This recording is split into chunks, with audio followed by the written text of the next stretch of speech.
what is North Star alignment about? Well, the North Star idea comes about from ancient mariners who in the Northern Hemisphere used to use the North Star as a means of calibrating how far they traveled and how far they had to go. And the North Star, or sometimes called Polaris, is the star that sits directly above the Earth's North Pole. And in the night sky is the star that doesn't appear to move while all the other stars are in orbit. Apparently, it looks like they're all cycling around the North Star. It's the only one that has a fixed position. Right. So hence the North Star. In the DER work that we did, the book DER, where we were talking about Apanova and Veolia and the utility companies, what we were talking about there, their simile metaphor for this was the beacon on the hill. And that goes back to medieval Europe, where there were always wars taking place. And if somebody invaded your country, the way you'd tell everybody else in the country is you climb to the top of the nearest hill and light a big bonfire. And so they became beacons on hills. So if there was any before, we had telegraphic communication, the way you would tell the villages, then 20 miles away, is that the invaders were coming, is you'd set fire to the beacon on the hill and you could raise the alarm, right? So it was like a call to arms, if you like. So beacon on the hill is a good metaphor, and it's used in different ways in different places. And I may have shared with you one of the early times I was talking about this a few years ago in the Southern Hemisphere in Australia. And somebody said, no, we can't have the North Star. We can't see it. And I go, no, it's just it's a mindset thing. It's a pattern, it's a behavior. And I go, yeah, but there's no point in calling it the North Star. We need something else. So we settled finally on the Southern Cross. But to calibrate the Southern Cross and where south is, it takes a little bit. You've got to use your fingers and then do all sorts of weird stuff. But the whole idea is, if that doesn't work for you, come up with a metaphor, come up with a simile, come up with a meaning which allows everybody to align in that direction. One of the reasons why the software package called Parallel is called Parallel is because, to a very large extent, that alignment creates all this parallel work, creates this energy and enthusiasm within an organization to go in the same direction. So let's get practical about it, and let's move to the North Star alignment template. If you come and do a refresher on the ACX Masters, you'll find that this moves from being one of the last things that we do in the program to being one of the first things that we do. It was only in late 2019 where we were allowed to actually start talking about this publicly. The templates that Amazon use have other things on them as well, in terms of calibration and metrics and things. But this is the simplified version that we're strong advocates for at the individual level or team or even organizational level. Just check the chat room. Okay. So good comments there. Yeah. So what this basically is about is there's two dimensions to it. There's the organizational dimension, A, B, C, as you can see highlighted in orange, and then either the individual, team, larger or part of the organization or whatever, from D to I. You'll see that it's also annotated in the way that if you look at box F, that's the smart SCOT measures. So again, that's number 7 on the successful customer outcome canvas. I also briefly sort of said is, of those measures for that category of customer, which would be the leading measure? Which would be the measure, that the ring that rules them all? Which one would be that leading measure? And in many organizations, that becomes the North Star metric. That's a symbol of turning this idea into a metric that we can all gather around and all agree upon. Right? So what we do is you do ABC, complete box ABC. And here I put an example in with somebody's permission from a couple of months ago. So this was an African country, not South Africa. And you could see what's the main strategic drivers in your organization now in 2 years: survival, and then generate profits against the backdrop of COVID-19 pandemic and changing customer needs. Developing a laser-like focus on a successful customer outcome strategy. What worthy things to be doing. That's fantastic. What are the projects initiatives that are driving those objectives? And then you can see there's a bunch of those. And then how is the organization currently measuring success? So it's measuring success, as we said, if you do that KPI audit and you look at the 100 top metrics, probably 80% of them are going to be measures of output. So there's a need to shift away from that. So A, B, C are not necessarily right or wrong. They just are. It is what is. And then, as you can see, when we get to answering the questions of D to I, we're answering them in the context in this instance of the team who were doing some work. So how does your work you're doing contribute? Well, we improve the process, reduce the waste, improve the service, increase profits, reduce costs. Triple crown, right? What are the projects that you're involved with that deliver A? So internal customer experience, right? And a new ERP, so putting Microsoft Dynamic in, right? How should the organization measure success and how can you change it? So it's all self-explanatory, and the questions are not questions that you need a degree in customer experience to answer, but they're allowing us to calibrate and ask out. So when we're box I, for instance, what measurements can you introduce which would help the organization both deliver its strategic objectives, but also begin to move the organization into thinking in a more customer-centric way. So less focus on what we're doing and more focus on what we're delivering. So that's the old principles. This is one of the latter exercises that I'm going to ask you to do, and consistent with the learning that you've done. We're changing the order of the masters slightly, but consistent with what you've done is it should be in this place, because it fits in alignment with thinking of organization structures. And then there's a prelude now to how we take an enterprise-wide real focus and move through doing that. Any questions on the NSAT, North Star Alignment template?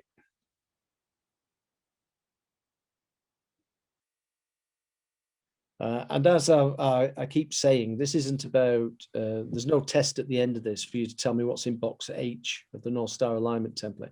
That's just a question of recall. That's not a question of understanding. So when you fill it in, and I said we start our discussion on a 101, the first thing we'll be looking at is the North Star Alignment template. I've seen the other exercises you've done, that's great. But this is one of the last ones. But this will tell me whether you've got it. If you know what I mean? And so we'll look at this in the context of your own work and how it contributes to the organizational dynamic. Again, I'll say, do this as close as you can to the reality of what you're doing at the moment. If you don't want to do that, do it for somebody you've worked with, and retrospectively think about D to I. Steve, would you recommend that you use this template with your stakeholders as well? So not just kind of as an evaluation tool for your own kind of outcomes. I nearly said output. Ooh. Ouch! No swear words here. But would you advocate for this to be used more broadly? We do. Kind of almost create it as an alignment piece, because I mean it talks about alignment, but if it's only being used in a singular instance, then it becomes very singular focused. Yeah. And to your other point as well earlier on is, yes, you can nest them. So organizations who are very fluent outside in, who've been doing it for a number of years, they'll establish the strategic imperative and intent, and they'll give people their ABC. And then that rolls out across the organization, and everybody, this is for your 360 review performance cycles. It's for the work we're doing in projects. And why are we doing this project work if it's not North Star aligned? Show me where the justification for it is, and we use the template for that as well. Other organizations are adopting it because there's lots of different ways of managing strategy to execution, but turning this into a real thing, it needs to be kept simple and it needs to be scalable. So exactly, Jeanette, sorry. I'm reading like different screen names there as well. To that extent, yes, it is. It can be nested. It can be at the individual team, organization, enterprise level. It can be right across we've done it across that Danish company I was talking about, right the way across their supply chain. And we've got every element of the supply chain to contribute to theirs, and then to see whether there was a consistency or not, because it tells us whether we're on the same page. It tells us whether we're North Star aligned, which is its purpose. You might also, without sort of getting too much into how folks like Amazon and people like that do it, is you can also do like a red, amber, green analysis. and start putting a string of metrics along the bottom. But again, that's for another level of sophistication. We do talk about that a little bit in the champions, about how they each link with each other and how you could nest them and where would you start if you were doing that. But to introduce it at this stage and let you do an exercise around it will cause you to ask a lot of those sort of questions. Okay, sorry, somebody else was going to say something. Yes, yeah, please. Steve, this is David. Hey, David. So contrast for me the North Star alignment, because as you sort of introduced this over the last couple of days, and I've not been exposed to this until this moment. I was thinking that the kind of the end game of this tool was to get to, and I'll use BMW because it's simple. I was thinking that box I would be joy, would be that sort of end game alignment to the organization. So somewhere I've missed the contrast between this and the earlier tools where, and I'll just use BMW. I mean, if BMW were to do this, do they get to joy at box I or not? The way we do it now, you know, different coaches, different mentors, different consultants will do this in the way that suits them. We use this as our starting point. So when I'm starting a project with new clients, the first thing I bring out is the North Star alignment template before we do the OSIM and the SCOC. Now, why do I do that? Well, I want to understand both the strategic intent without getting bogged down in all the strategic planning cycles and things like that. But then I also want to understand in terms of the stakeholders and sponsors, do they have a grip on, you know, as it says here, box D to I?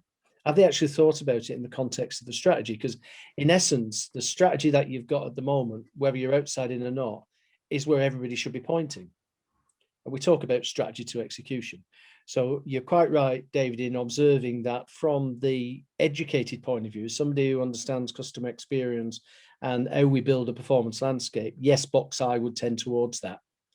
But on first contact, it's really around populating this in the way that it just is what it is. And then we use it to say, right, we need to focus more attention here. So if, for instance, the measurement system is all outputs based, and it says, what measures can you introduce? Well, I would be saying, okay, so just as we've discussed, if a measure of output and efficiency is making a car, what's the business outcome of making a car? Well, it's a sale. Great, okay. So what you should be talking about is less output measures and more the outcome of what's achieved. Now, that's a very simple example, but you can see if people can progress from the performance landscape thinking of outputs and what's the result of the outputs, the outcome. To do the North Star alignment template, they don't need to have done any of that. They don't need to be there yet. But bringing out the differences between measuring what you do and measuring what you deliver is important, and we can do it without needing to educate them to that point with this template. No, that makes a lot of sense. I had not grasped that this was your entry point. I was thinking this was your sort of down the road tool, but as the entry point, that makes complete sense. Yeah, and just as I was saying a few minutes ago, if you come on the program, say next year for a refresher or anything like that, you'll find this is one of the first things we do on the program. And why are we doing that? Well, the way the program's evolving is as new techniques and tools become available to us and we can integrate them, this is the organization guidance system. However, we realized, mid last year when we were doing this in one organization, getting them to do this once they already understand all the other stuff is they'll do exactly as you've just done there, David. They'll say, okay, isn't box I what we've got on the OSIM and the SCOC, and it's the business we're in and it's our successful customer outcome? And the answer is yes, but you really want to catch them before they've got to that level of thinking so that they're truthful and direct with you about their team's contribution to the overall strategy. And some things come out of that, like you realize the strategy is not aligned to be customer centric. You go, and they go, oh my goodness me. So you go, okay, so what are you going to do about it? Because you can't go and tell them the strategy is wrong. So you need to be changing it. So as the ship is heading towards the iceberg, we need to set a new course. We need to start shifting course. So what are you going to do to that? Are you going to move more chairs around on the deck? Are you actually going to get in the wheelhouse and get your hands on some of the stuff in there and help them shift direction away from the iceberg. That makes perfect sense. Okay, there was another comment. Was it Greg? No. No, it's fine, Steve. I think I wanted to know how come it wasn't done. Now you just explained it. Okay.